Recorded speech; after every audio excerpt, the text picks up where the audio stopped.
माया शक्ति का काम। Hare Krishna. Just start the recap once again. तो हम पहले मंत्रा 4 का रिकैप कर दें। मंत्रा 4 कहता है कि भगवान अपने धाम में स्थित है, परंतु उनकी स्पीड मन की स्पीड से भी ज्यादा तेज है। नंबर 1 हमने ये सीखा। नंबर 2 हमने क्या सीखा कि भगवान अचिंतनीय है, मतलब भगवान इनकंसीवेबल है। हम अपने बल से, अपनी शक्ति से, अपने रिसोर्स से, अपने धन से भगवान को नहीं जान सकते हैं, परंतु यदि भगवान की कृपा हो तो हम भगवान को समझने की कोशिश कर सकते हैं। कृपा कब होगी भगवान की? जब हम प्रयास करेंगे। तो हमने किया प्रयास, भगवान की कृपा, तब हम भक्ति कर सकते हैं, भगवान को समझ सकते हैं। ठीक है। अब थर्ड हम बात सीख रहे हैं कि भगवान अपनी शक्तियों के द्वारा जीवात्माओं को ज्ञान पहुंचाता है। वैसे भगवान की अनंत शक्तियां हैं, परंतु उन अनंत शक्तियों में से हम 3 शक्ति की बात करते हैं। एक शक्ति कौन सी है? बहिरंगा शक्ति। दूसरी शक्ति कौन सी है? तटस्थ शक्ति। जैसे तट पे होता है ना, जो तट पे जो लहर होती है वो जमीन पृथ्वी पे आती है या समुद्र पे वापस जाती है, तो तट पे, तो तटस्थ शक्ति। और तीसरी शक्ति कौन सी है? अंतरंगा शक्ति। तो जो बहिरंगा शक्ति होती है, जो माया शक्ति होती है, उसका प्राइम काम क्या है? कि वो भगवान से अलग लेके जाना। परंतु यदि जीवात्मा ये सोच ले कि मैं बहिरंगा शक्ति को भी भगवान से जोड़कर ही रखूंगा, तब फिर वो भक्ति कर सकता है। जैसे कि ये जो घर बना हुआ है, ये भगवान की किस शक्ति से बना है? बहिरंगा शक्ति। हरे कृष्णा।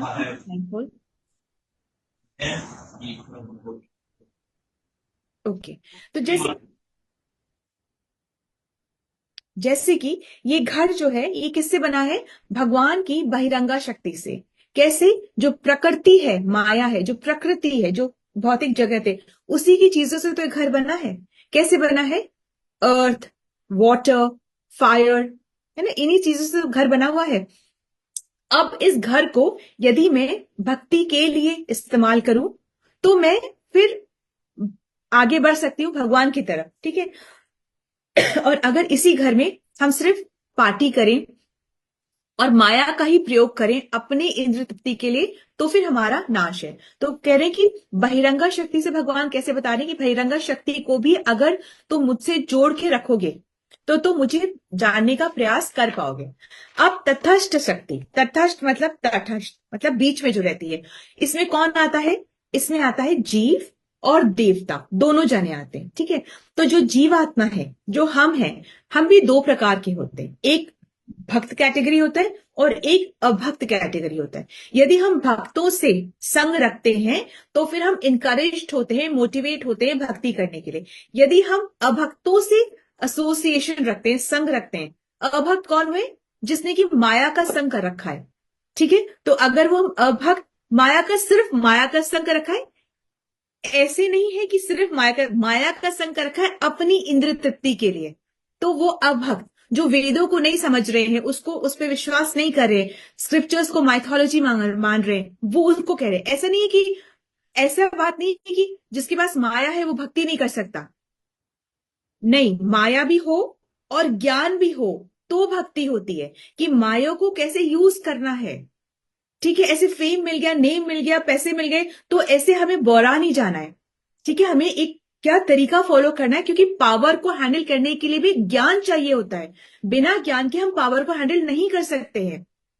ठीक है। और तो वो भक्तों का संग, भक्तों का एसोसिएशन, ज्ञान से भक्ति। तो तटस्थ शक्ति में कौन आता है? जीवात्मा आती है। और कौन आता है? देवतागण भी तटस्थ शक्ति में आते हैं। तो जो जीवात्मा होती है वो 2 प्रकार की होती है, एक होते हैं भक्त और एक होते हैं अभक्त। तो भक्तों का संग हमें भक्ति में आगे लेके जाता है, अभक्तों का संग हमें भक्ति से गिरा देता है। ठीक है। अब अंतरंगा शक्ति की बात करते हैं। अंतरंगा शक्ति मतलब क्या होती है? अंतरंगा शक्ति क्या है? Spiritual energy. अंतरंगा शक्ति मतलब स्पिरिचुअल एनर्जी। अब ये क्या होता है? अब भगवान जिस पर कृपा करते हैं उसको अंतरंगा शक्ति की तरफ मोड़ते हैं, उसको स्पिरिचुअलिटी की तरफ मोड़ते हैं, उसको अंदर की तरफ मोड़ते हैं। किसको मोड़ते हैं? भगवान जिस पर कृपा करते हैं उसको मोड़ते हैं। ठीक है। जस्ट ये क्या है? ये अंतरंगा शक्ति है। ठीक। अब चौथी बात हमने क्या सीखी? चौथी बात हमने सीखी कि भगवान की शक्तियां एक भी है और अलग भी है। मतलब हम कहते हैं ना, भगवान और भगवान की शक्ति में कोई डिफरेंस नहीं है। यस ऑफकोर्स, ये दोनों एक भी हैं पर अलग भी हैं। एक कैसे हैं? कि जैसे अगर कोई गाना गा रहा है और उसका गाना रिकॉर्डेड हो गया है, तो जब आप गाने को सुन रहे हो तो कभी कभी उसके गायन से आप प्रभावित हो जाते हो, कभी अश्रु आते हैं, कभी आप खुश हो जाते हो, कभी आप लीन हो जाते हो। तो ये कैसे? वो इंसान खुद तो नहीं गा रहा, पर उसका जो गाना जो रिकॉर्डेड है, उसकी जो आवाज है, वो भी आपको प्रभावित कर रही है। तो मतलब कि वो एक है, गायक और गायक की आवाज एक है, परंतु वो अलग भी है। अलग कैसे है? कि आप उससे रेसिप्रोकेट नहीं कर सकते, आप उसकी सेवा नहीं कर सकते, आप उससे बात नहीं कर सकते, इसलिए वो अलग है। ठीक इसी प्रकार भगवान और भगवान की शक्तियां एक ही हैं, वो अभिन्न नहीं है, परंतु फिर भी वो अभिन्न भी है। कैसे? कि आप उनसे रेसिप्रोकेट नहीं कर सकते, आप उससे बातचीत नहीं कर सकते, आप सेवा नहीं कर सकते। Is that okay? ये बात हम समझे थे। अब क्या होता है, जो मटीरियलिस्ट होते हैं, जो भौतिकवादी होते हैं, मटीरियलिस्ट मतलब जो भौतिकवादी होते हैं, जो कि माया को अपने लिए भोगना चाहते हैं, उसको क्या होते हैं? मटीरियलिस्ट। वो क्या सोचते हैं? कि माया ही सब कुछ है, पैसा है तो सब कुछ है, वो ये सोचते हैं। ठीक है, नंबर वन। नंबर टू, अब जो निर्विशेषवादी होते हैं वो क्या सोचते हैं? या जो इम्पर्सनलिस्ट होते हैं, जो सोचते हैं कि भगवान एक लाइट है, एक प्रकाश है, उनको कहते हैं निर्विशेषवादी। तो वो लोग क्या सोचते हैं? वो सोचते हैं कि ब्रह्म ही सब कुछ है, ब्रह्म मतलब ब्रह्म ज्योति ही सब कुछ है, वो ये सोचते हैं। ठीक है। अभी भक्त क्या सोचते हैं? भक्त सोचते हैं कि ब्रह्म सत्य है, ब्रह्म शाश्वत है, ब्रह्म इटर्नल है, पर माया भी, ब्रह्म मतलब भगवान की ही एनर्जी है, वो सच है परंतु टेम्परेरी है। Is that okay? यहां तक हम समझ चुके। अब तो भक्त क्या करता है? ये समझने के बाद फिर भक्त क्या चुप होके नहीं बैठता? भक्त क्या करता है? भक्त भौतिक शक्तियां जो हैं, जैसे ये घर है, कोई भी आपके पास रिसोर्सेस है, आपके पास टैलेंट है, जो भी कुछ है आपके पास, उन सब को ईश्वर की सेवा में लगाता है और फिर ईश्वर तक पहुंचने का प्रयास करता है, क्योंकि ये जीवन तो उसको उसी लिए मिला है। तो ठीक है, तो भक्त ये कार्य करता है। He is very intelligent, most intelligent होता है भक्त। भक्त कोई वेला नहीं है, कोई बुद्धू नहीं है, भक्त मोस्ट इंटेलिजेंट है और वक्त का सबसे ज्यादा सदुपयोग करता है। कौन? भक्त ऐसा करता है। ठीक है, तो अब ये तो भक्त ऐसे कर रहा है। अब मायावादी लोग क्या करते हैं? मायावादी लोग क्या करते हैं? वो जो मायावादी लोग, वो लोग क्या करते हैं? वो इस भौतिक जगत का बोलते हैं, ये तो भौतिक जगत जो है सब माया है, सब मिथ्या है, और वो इसका त्याग कर देते हैं। ठीक है। अब भौतिकवादी क्या करते हैं? भौतिकवादी क्या कौन होते हैं? जो कि मटीरियलिस्ट होते हैं, जो भोगी होते हैं, वो इस भौतिक जगत का अपने लिए भोग करना चाहते हैं। ठीक है। तो अब हम ये समझे थे कि ईश्वर को ईश्वर की कृपा से ही हम जान सकते हैं। तो अब हमें करना क्या है? दो चीजें करनी है। एक तो अपना बेसिक नेचर क्या है वो पहचाने कि हम कौन है। हम कौन है? हम नित्य दास हैं, तो ये हमको पहचाना है, हमको ये पहचाना है। सेकेंडली, अब हम सेवा कैसे करें? तो अपना टैलेंट पहचानना है, ये बहुत जरूरी है। गा के सेवा करें, कि हम प्रीचिंग करके सेवा करें, कि हम भगवान के लिए भोग बना के सेवा करें, किस तरीके से हम सेवा कर सकते हैं। तो अपना टैलेंट पहचानना है। एक तो अपनी डेजिग्नेशन पहचाननी है कि हम कौन है, बेसिक स्वरूप पहचाना है कि हम कौन है, और फिर अपना टैलेंट पहचाना है कि हम किस तरीके से भगवान की सेवा कर सकते हैं। Is that okay? ये हम श्लोका 4 तक समझे थे। Is that okay? Everybody is clear है? सबके साथ में सब क्लियर है ना? कि कोई कंफ्यूजन है तो अभी हम कर सकते हैं। ठीक है। अब हमने ये सीखा था कि भगवान अचिंतनीय है, मतलब कि भगवान को हम पूरा पूरा समझ नहीं सकते, इनकंसीवेबल है भगवान को, ये हमने सीखा था। तो अब हम इनको जाने कैसे, भगवान को कैसे जाने? तो इस श्लोक में बता रहे हैं कि हम अर्चा विग्रह की पूजा से भगवान को जान सकते हैं, क्योंकि इस फॉर्म में भगवान हमारी सेवा स्वीकार करते हैं। हम अर्चा विग्रह की सेवा हम अपने घर में कर सकते हैं, और ऐसी सेवा करके हम भगवान की सेवा करते हैं कि भगवान ने एक अपॉर्चुनिटी दी है कि तुम मेरी सेवा करो। कैसे? अर्चा विग्रह की सेवा करके। भाई मैं नहीं अच्छा गा सकता, मैं नहीं, मुझे मंत्र याद रहते, मुझे नहीं, तो ठीक है, आप जपा करो और अपने घर में अर्चा विग्रह की सेवा करो, ये तो हम कर सकते हैं। जरूरी नहीं कि बहुत बड़े बड़े होने, छोटे से हो सकते हैं और हम उनकी सेवा कर सकते हैं। अब हम आते हैं श्लोका 5 के रिसाइटेशन पे, ठीक है। तदेजति तन्नेजति तद्दूरे तद्वन्तिके तदंतरस्य सर्वस्य तदु सर्वस्यास्य भ्रामत, ठीक है।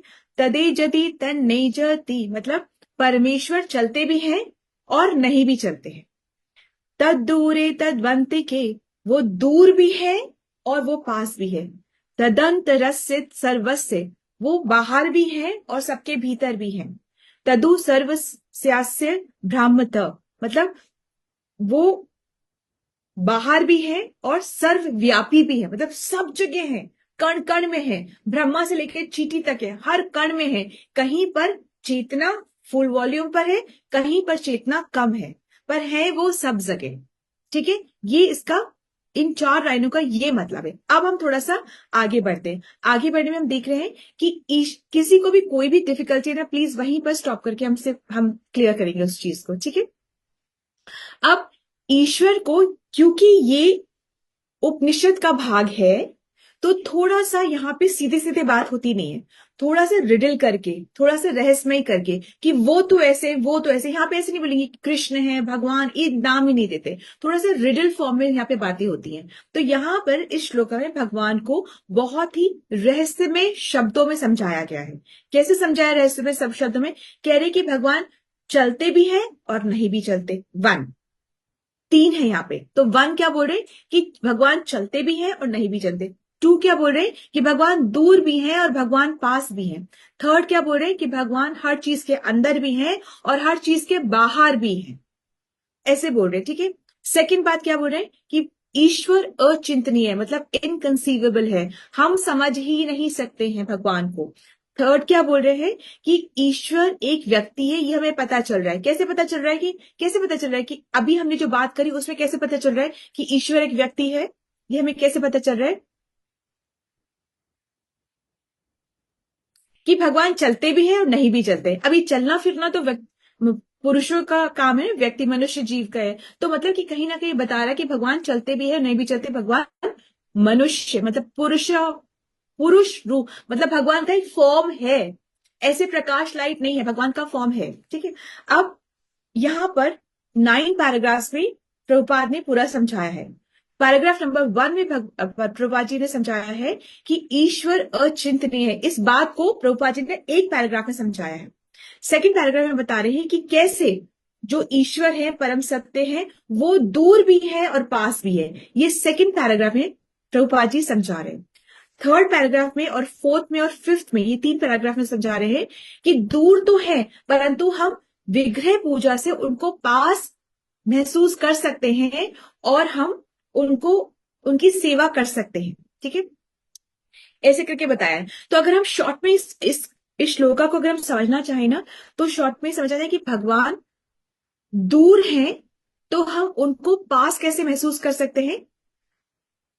एक तो हम ये महसूस जब हम करना सीख जाए कि भगवान परमात्मा रूप में हमारे हृदय में है, तो जो अंदर की आवाज को पहचानना हम सीख जाए, अंदर की आवाज हमें सुनाई देने लग जाए और हम उस पे एग्जीक्यूट करने लग जाए। ये हम कब करेंगे? जब हम अपने अनर्था का को साफ करेंगे, हमारा जो अनर्थ है अंदर बैठे हुए ना, वो हम साफ करेंगे, तो हमें अंदर की परमात्मा की आवाज फिर हमें सुनाई पड़ने लग जाएगी। इस तरीके से हम भगवान की सेवा कर पा सकते हैं, जो कि इतना दूर है फिर भी हम उसको अंदर महसूस करके उनकी सेवा कर सकते हैं, नंबर 1।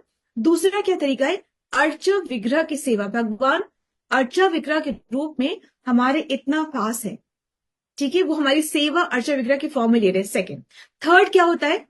थर्ड क्या है आगे बताएंगे कि शरणागति। जब हम भगवान को शरणागत हो जाते हैं, जब भगवान की मर्जी से हम अपनी मर्जी को कनेक्ट कर देते हैं, तब क्या होता है? हम भगवान की सेवा कर सकते हैं। किस भगवान की सेवा? जो कि इतना दूर अपने गोलोक धाम है, फिर भी हम उसकी सेवा कर सकते हैं इन 3 चीजों से।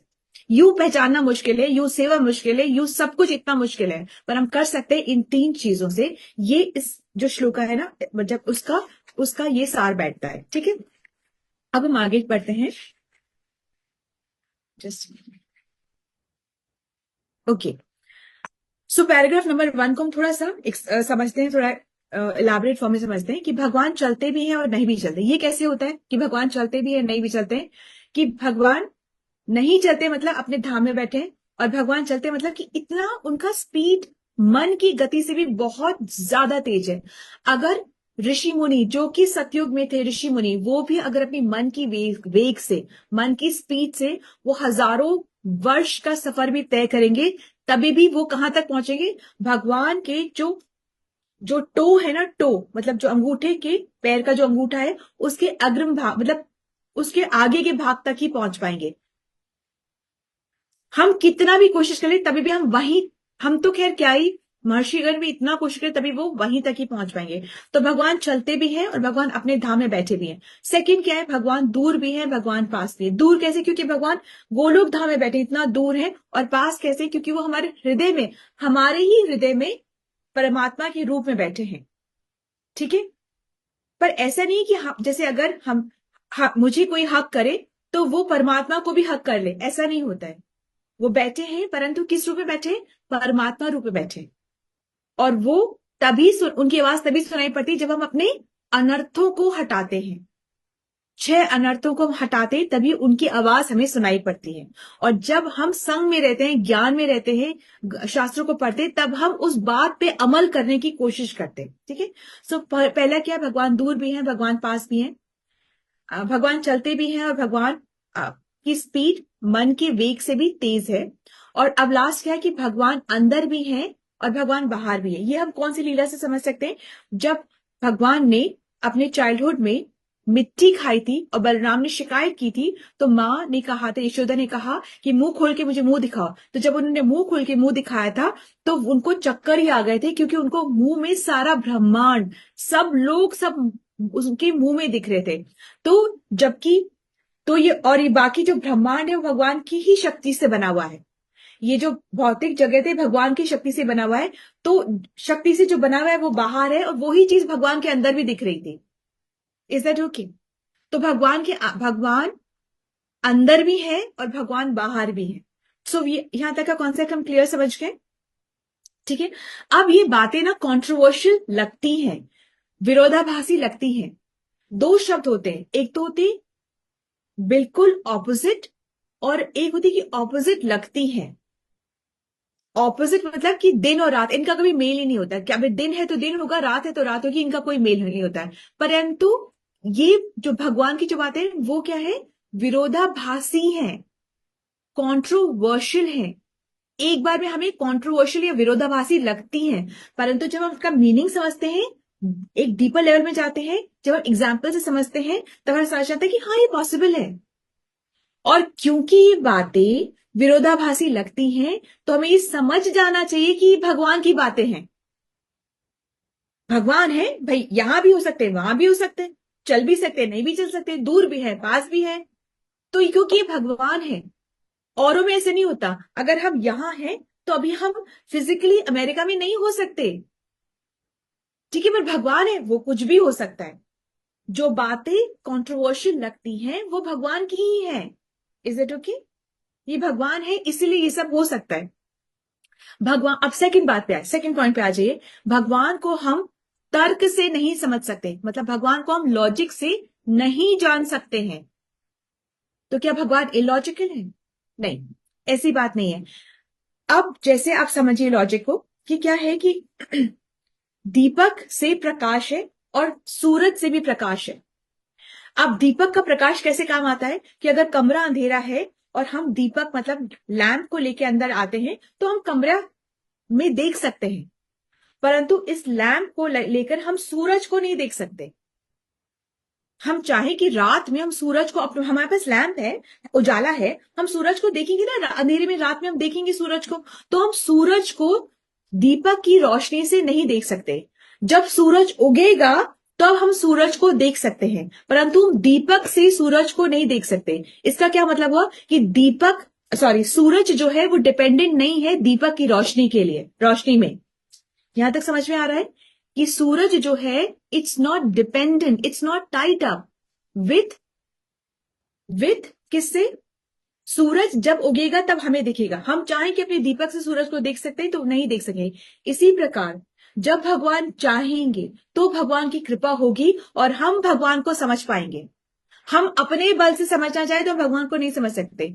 इसका मतलब क्या हुआ कि भगवान को हम तर्क से, लॉजिक से, अपने पैसे से, अपनी बुद्धि से नहीं समझ सकते हैं। तो भगवान को सिर्फ और सिर्फ भक्ति से समझ सकते हैं। और भक्ति हम कब कर सकते हैं? जब भगवान की कृपा हो। और कृपा कब होगी? जब हम प्रयास करेंगे। बिना प्रयास के भगवान भी कृपा नहीं करेंगे। ये पॉइंट हमें समझ में आ गया। सेकंड पॉइंट हमें समझ में आ गया। ठीक है। तो हमारे में एक्चुअली वो लौल्यम होना चाहिए, वो ग्रीड होनी चाहिए भगवान को समझने की, और फिर प्रयास। तब भगवान कृपा करते हैं और भगवान की कृपा से हम ये क्लास अटेंड कर पा रहे हैं, यहाँ बैठ पा रहे हैं, सुन पा रहे हैं, समझ पा रहे हैं। क्यों? क्योंकि भगवान की कृपा है। जो नहीं कर पा रहे हैं अगर हम, तो समझना चाहिए तो माया हम पे प्रभाव डाल रही है। ठीक है, ये समझना चाहिए।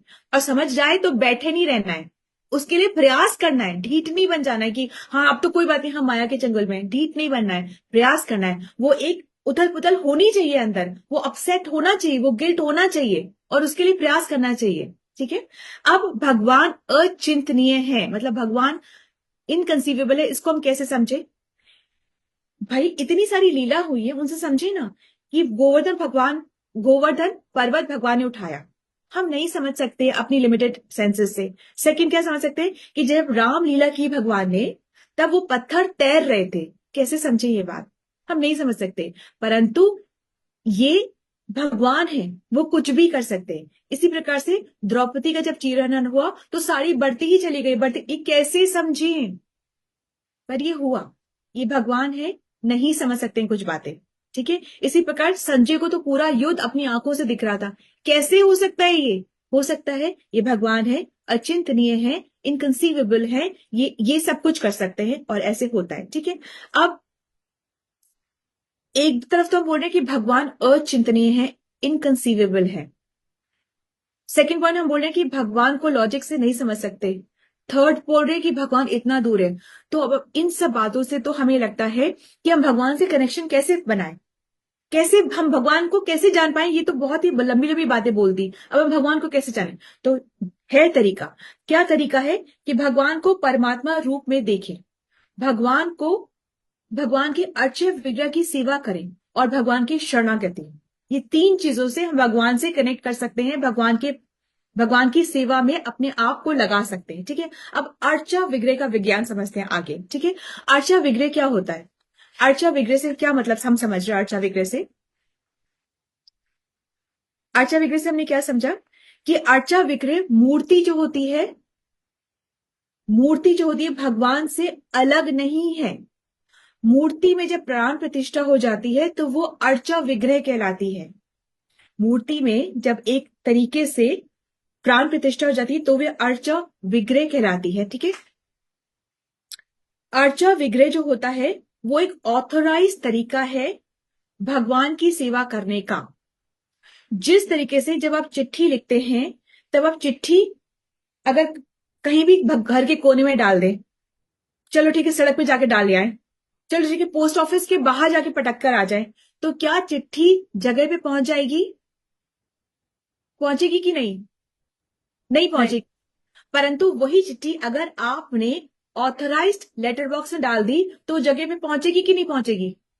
इसी तरीके से जो अर्चा विग्रह है वो एक ऑथराइज्ड मीन्स है, एक ऑथराइज्ड तरीका है भगवान का सेवा करने का। Is it okay?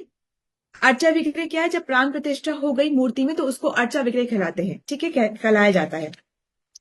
अब हम थोड़ा सा आगे बढ़ते हैं। I was wanting to read the paragraph also, पर पहले मैं आपको समझा देती हूँ, उतना टाइम बचेगा नहीं। ठीक है। अब कुछ क्वेश्चंस आते हैं जो कि मुझे भी बहुत ही सताते थे। तो अब देखिए कुछ क्वेश्चंस आते हैं।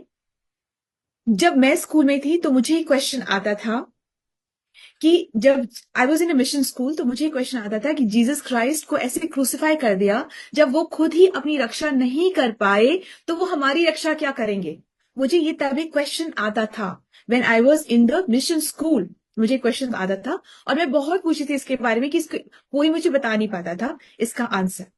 अब आप यहाँ पे सुनो कि कई बार हमें भी अब लगता है कि भगवान की मूर्ति जो अर्चा विग्रह है उसके ऊपर मक्खी कभी मक्खी आके बैठ गई, कभी कुछ हो गया, कभी सेवा हो रही है, कभी सेवा नहीं हो रही है। तो ऐसे कैसे भगवान है कि अपने ऊपर बैठी मक्खी को भी नहीं हटा सकते? तो ऐसे कैसे भगवान है?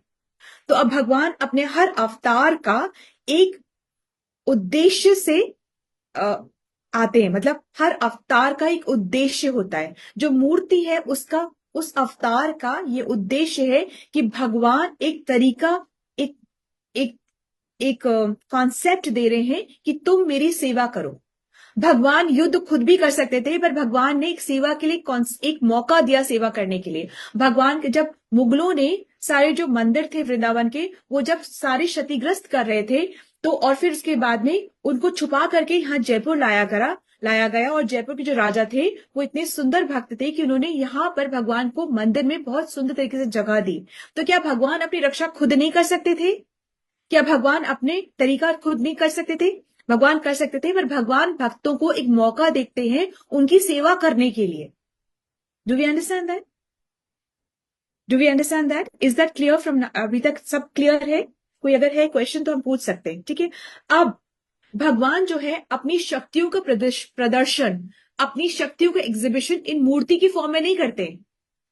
भगवान का अल्टीमेट जो, भगवान अपना जो शक्तियां, उसका जो एग्जिबिशन है ना, भगवान मूर्ति फॉर्म में नहीं बोलते ओ मैं स्ट्रांग, मैं तुमको मार दिया, तुमको मैंने ये कर दिया। ऐसे भगवान शांत खड़े हुए हैं और सेवा का मौका दे रहे हैं। भगवान अपनी जो शक्तियां हैं उसका एग्जिबिशन एक टाइम पे एटमोस्ट करते हैं। वो कौन सा टाइम है? मृत्यु के समय। मृत्यु के समय भगवान सब वापस खींच लेते हैं, सब खत्म, सब जो भी तुमको मिला है, अब तुम्हारा टाइम, अब सब खत्म। तुमने सेवा करी भगवान की तो बहुत अच्छी बात है, और अगर अपनी ही करी तो तुमको फिर से मौका दिया जाएगा, और हो सकता है तुम तब सुधर जाओ, तुम तब सेवा कर पाओ। पर तरीका तो यही है कि प्रेम की गली बहुत सकरी है, रास्ता यही है, भगवान की सेवा से ही हमारा उद्धार है, और कोई उद्धार नहीं है, कोई उद्धार नहीं है, कोई उद्धार नहीं है, सिर्फ नाम जप से ही उद्धार है, ठीक है। अब मूर्ति जो पूजा है ना, उसके भी तीन तरीके के दृष्टिकोण होते हैं, पर्सपेक्टिव होते हैं, ठीक है।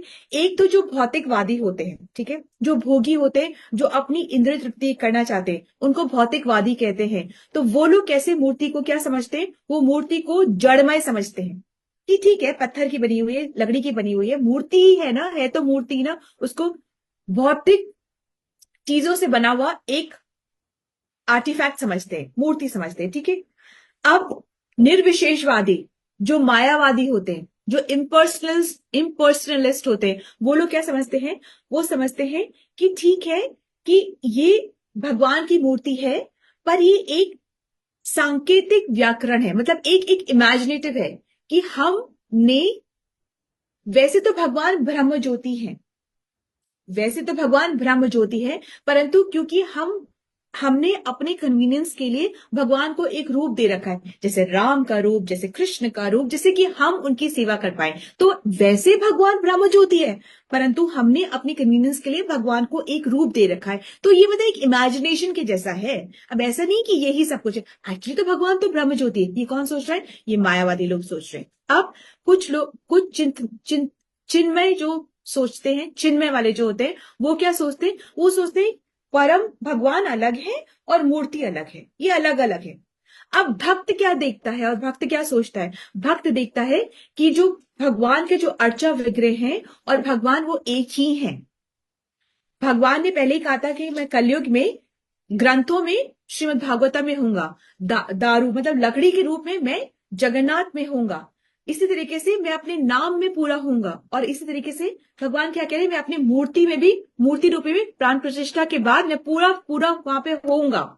ये एक तरीका होता है, ऑथराइज तरीका होता है भगवान की सेवा करने का, ठीक है। तो अब हम आगे देखते हैं। 6th वाले पैराग्राफ में भगवान, मतलब प्रभुपाद जी बता रहे हैं कि परमेश्वर को समझने के लिए शरणागति बहुत जरूरी है। शरणागति का क्या मतलब होता है? एनीबडी वांट्स टू से? शरणागति का मतलब क्या होता है? सरेंडर कर देना। सरेंडर। ये शरणागति हिंदी में बोल दिया, सरेंडर इंग्लिश में बोल दिया। इसका मतलब क्या होता है? आसान शब्द। नित्य कृष्णदास, जब भगवान की मति से हम अपनी मति में यस माता जी, एब्सोल्युटली। नित्य कृष्णदास हमारा स्वरूप है ना। और फिर शरणागति, स्वरूप समझ गए। अब शरणागति, शरणागति में क्या कि भगवान की इच्छा से अपनी इच्छा को मिलाना। ये सिंपल शब्दों में ये हम समझते हैं, शरणागति ये है। तो भगवान ने भगवत गीता में 4.11 में कहा, ये यथामाम प्रपद्यन्ते, कि जो मुझे जितना शरणागत देता है मैं उसको उतना ही रेसिप्रोकेट करता हूं। ठीक है, ईश्वर भगवान मतलब ऐसा बोलते हैं। तो शरणागति बहुत जरूरी है। अब 7th वाला श्लोक में बताया जा रहा है कि ईश्वर निर्गुण है किंतु सगुण भी है। तो जो मायावादी लोग जो होते हैं वो लोग क्या बोल रहे हैं कि ईश्वर ब्रह्म ज्योति है, ईश्वर लाइट है, ईश्वर निराकार है, उसमें कोई गुण नहीं है ना। मतलब जैसे भक्त लोग क्या समझ रहे हैं, जो भगवत गीता को समझते हैं, श्रीमद् भागवतम को समझ, वो तो कह रहे हैं कि भगवान का एक रूप है, भगवान हंसते भी हैं, बोलते भी हैं, लीला भी करते हैं, कर्म भी करते हैं, उठते भी है, खाते भी है, बैठते भी है, ये सब वो समझ रहे हैं। पर जो निर्गुण वादी हैं वो लोग क्या सोचते हैं, भगवान एक ब्रह्म ज्योति है, एक लाइट है, उनमें ये सारी क्वालिटीज नहीं कि हंसना, खाना, बोलना, नाचना, ये सब कुछ नहीं है, लीला करना, ये सब कुछ नहीं। भगवान बस, भगवान सिर्फ एक लाइट है। लाइट से वो आते हैं भगवान के अवतार में, पुरुष अवतार में, और जो पुरुष अवतार में होते हैं वो हमारे जैसे ही होते हैं, इसमें कोई डिफरेंस नहीं है। ठीक है, और फिर जब वो अपना अवतार खत्म करते हैं वापस लाइट में चले जाते हैं। हम भी लाइट से आते हैं और फिर अपनी लीला करते हैं, अपना जो भी हम अपना जीवन जीते हैं, वापस लाइट में। ये कौन कह रहा है, ये कौन कह रहा है, कौन कह रहा है ये कौन कह रहा है? मायावादी। मायावादी लोग। ठीक है, इम्पर्सनल्स, ये मायावादी लोग इम्पर्सनल्स कह रहे हैं। ठीक है, अभी जो भक्त जन है, जो सगुणवादी है, वो क्या समझते हैं, वो समझते हैं कि ईश्वर एक व्यक्ति है, एक पर्सन है, पर वो सुप्रीम पर्सनालिटी है, वो सारी लीला करते हैं। ठीक है, वो सुप्रीम पर्सनालिटी है। अभी डिफरेंस क्या है, जो हम है जीवात्मा है, हमारी आत्मा एक पदार्थ से बनी है और हमारा शरीर एक पदार्थ से बना है। Is that okay? हमें ये पता है अभी। और भगवान का कैसे होता है, भगवान का अलग अलग नहीं कि आत्मा एक पदार्थ से बनी है और शरीर एक पदार्थ से। भगवान का पूरा क्या है, सत्य चित्त आनंद है। भगवान का उसी पदार्थ से सब कुछ बना है जिस पदार्थ से आत्मा बनी है। सत्य चित्त आनंद उनका उनका जो शरीर है। Is that okay? तो ये समझा जाता है। अब हम 8th और 9th में देख रहे हैं कि इसको हम लास्ट वाला हम पढ़ ही लेते हैं। माता जी आप पढ़ेंगे क्या लास्ट पैराग्राफ, संध्या माता जी? जी माता जी। हम्म, तथ्य तो यह है कि भीतर तथा बाहर ईश्वर के अतिरिक्त कुछ भी नहीं है। प्रत्येक वस्तु उनकी विभिन्न शक्तियों का प्रकाट्य है। जिस तरह अग्नि से ताप तथा प्रकाश उद्भूत होते हैं, इस तरह उनकी विभिन्न शक्तियों में एक रूपता है। इस एक रूपता के होने पर भी भगवान अपने व्यक्तिगत रूप में उन सब वस्तुओं को पूर्ण रूपेण भोगते हैं, जो उनके अंश रूप जीवों द्वारा सूक्ष्म मात्रा में भोग्य है। ठीक है। तो भगवान अचिंतनीय है, दूर है, पर हम उनको कैसे उनकी सेवा कर सकते हैं? सो पहला क्या बताया कि परमात्मा रूप में जान करके। वो कब होगा? जब हम अपने मन का मार्जन करेंगे, जब अपने अनर्थों को हटाएंगे, जब हम रोज जपा करेंगे, सिंसियरली जपा करेंगे, तब हमारे अनर्थ हटेंगे।